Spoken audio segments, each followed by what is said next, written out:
नमस्कार, आपका अपने चैनल नवदुर्गा ज्ञान में स्वागत है। ओम नमः शिवाय। आप सभी को महाशिवरात्रि के पावन पर्व की हार्दिक शुभकामनाएं। आज मैं आप सबके साथ शिवरात्रि की पूजा विधि शेयर कर रही हूं, जिसके लिए सबसे पहले हमें ज़मीन को स्वच्छ कर लेना है जहां पर आप पूजा कर रहे हैं। और इसके बाद चौकी पटा कुछ भी बिछा लें, उस पर पीला सफ़ेद लाल कोई से भी कलर का कपड़ा बिछा लें। इसके बाद अब हम कलश की स्थापना करेंगे, क्योंकि महाशिवरात्रि के दिन शिव विवाह हुआ था, तो इसलिए ये विशेष पूजा है, इसलिए आप कलश स्थापना इस पूजा में ज़रूर करें। मैं यहाँ पर अष्टदल कमल बना रही हूँ। आप खाली चावल ही डालकर कलश को स्थापित कर सकते हैं।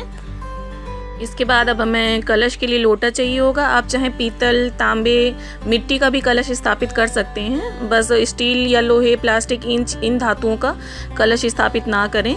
और इसके बाद अब हम कलश को भी थोड़ा सजा लेंगे।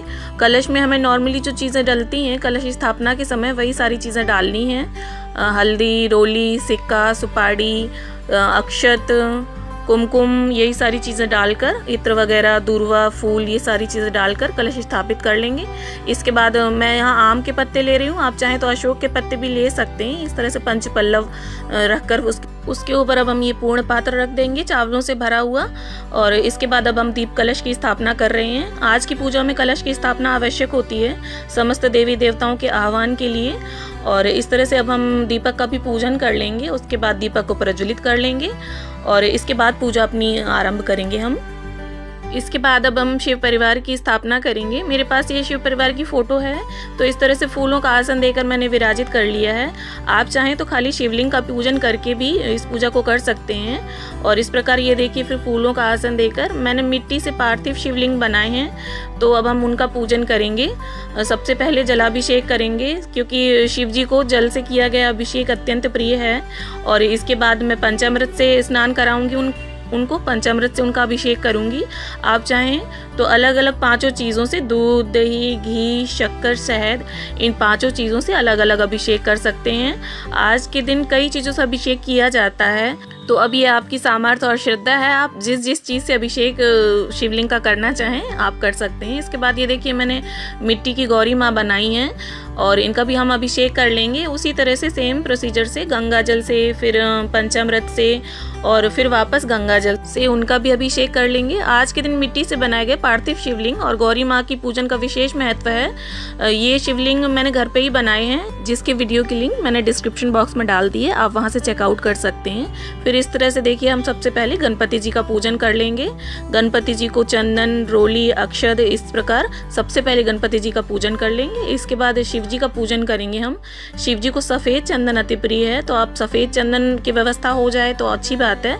अगर नहीं है तो आप पीले चंदन से भी शिव जी को टीका कर सकते हैं। इसके बाद अब हम माता पार्वती का पूजन कर लेंगे। माता पार्वती को हल्दी, कुमकुम, अक्षत से टीका कर देंगे।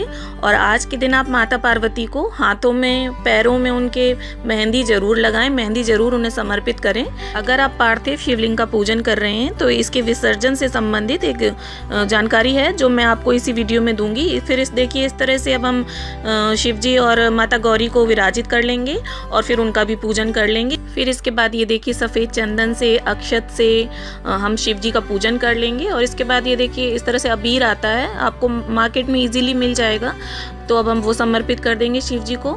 और इसके बाद गुलाल समर्पित कर देंगे। फाल्गुन मास की शिवरात्रि है, तो गुलाल ज़रूर समर्पित करें।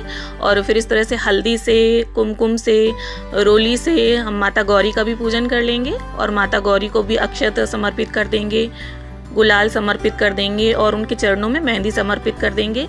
फिर ये देखिए, सफ़ेद फूलों की माला है मेरे पास, तो मैं शिव परिवार पर ये चढ़ा दूंगी। और इसके बाद ये देखिए, इस तरह से अब हम नंदी का भी पूजन कर लेंगे। आज आप समस्त शिव परिवार का पूजन करें। फिर इसके बाद ये देखिए, अब हम सभी के चरणों में गुलाल लगा देंगे। गणपति जी को दूर्वा, लाल पुष्प और जनेऊ समर्पित कर देंगे और नंदी जी को भी हम दूर्वा समर्पित कर देंगे। इसके बाद सभी को हम पुष्प समर्पित कर देंगे। शिव जी को सफ़ेद पुष्प, माता पार्वती को लाल पुष्प, इस तरह से सभी को हम पुष्प चढ़ा देंगे। आज के दिन आप माता पार्वती को सुहाग का सामान भी चढ़ाएं। 5, 7, 9, 11 इस संख्या में कुछ सुहाग का सामान भी अर्पित कर देंगे हम उन्हें। इसके बाद ये देखिए, इस तरह से हम कलावा समर्पित कर देंगे सभी को। और फिर ये शिव जी का और गौरी माता का गठबंधन के लिए मैं कलावे का यूज़ कर रही हूँ। आप चाहें तो कपड़े से भी गठबंधन कर सकते हैं। फिर इस तरह से देखिए बेलपत्र हम समर्पित कर देंगे शिव जी को, और शिव जी पर हमेशा उल्टे बेलपत्र ही समर्पित करें आप। फिर ये देखिए बेलफल, कुछ भांग की पत्तियाँ और धतूरा, ये सारी चीज़ें हम समर्पित कर देंगे शिव जी पर। और आप बेलपत्र चढ़ाते समय या तो ओम अंकित कर लें, या ओम नमः शिवाय, या राम का नाम लिख लें, या खाली चंदन से भी टीक कर भी बेलपत्र चढ़ाए जा सकते हैं। फिर ये देखिए इस तरह से सफ़ेद पुष्प समर्पित कर देंगे हम शिव जी पर, और माता गौरी को भी हम बेलपत्र समर्पित कर देंगे। फिर इसके बाद ये देखिए माता गौरी को हम लाल पुष्प समर्पित कर देंगे और सभी को सुगंध समर्पित कर देंगे। और अगर आपके पास इस तरह से जनेऊ नहीं हो तो आप कलावे को या कच्चे सूत को 6 बार लपेट कर भी चढ़ा सकते हैं। फिर ये देखिए माता गौरी को चुन्नी उड़ा देंगे हम। और आज की पूजा में आप बेर जरूर चढ़ाएं, बेर का भोग जरूर लगाएं। फिर इसके बाद ये देखिए कुछ मौसमी फलों का, पेठे का और पंचमेवे का भोग लगा रही हूँ मैं। आपके पास जो भी सीजनल फ्रूट्स हों आप उनका भोग लगा सकते हैं, और दूध से बनी मिठाई का भी भोग लगाया जा सकता है। और फिर इसके बाद ये देखिए अब हम जल का भी भोग लगा देंगे और सभी की धूप दीप से प्रेम पूर्वक आरती उतार लेंगे। सबसे पहले गणपति जी की, फिर शिव जी की, और फिर माता पार्वती की। इस तरह से आरती उतार लेंगे। और शिव जी की विशेष रूप से हम कपूर आरती करेंगे, क्योंकि शिव जी को कपूर अत्यंत प्रिय है। फिर इसके बाद अपने सामर्थ्य अनुसार दक्षिणा निकालेंगे। दक्षिणा से हमारी पूजा में हुई किसी भी प्रकार की कमी जो होती है वो पूरी हो जाती है। फिर इसके बाद सबसे अंत में संपूर्ण पूजा का आचमन कर लेंगे पूजा के शुद्धिकरण के लिए, और प्रभु से क्षमा याचना कर लेंगे।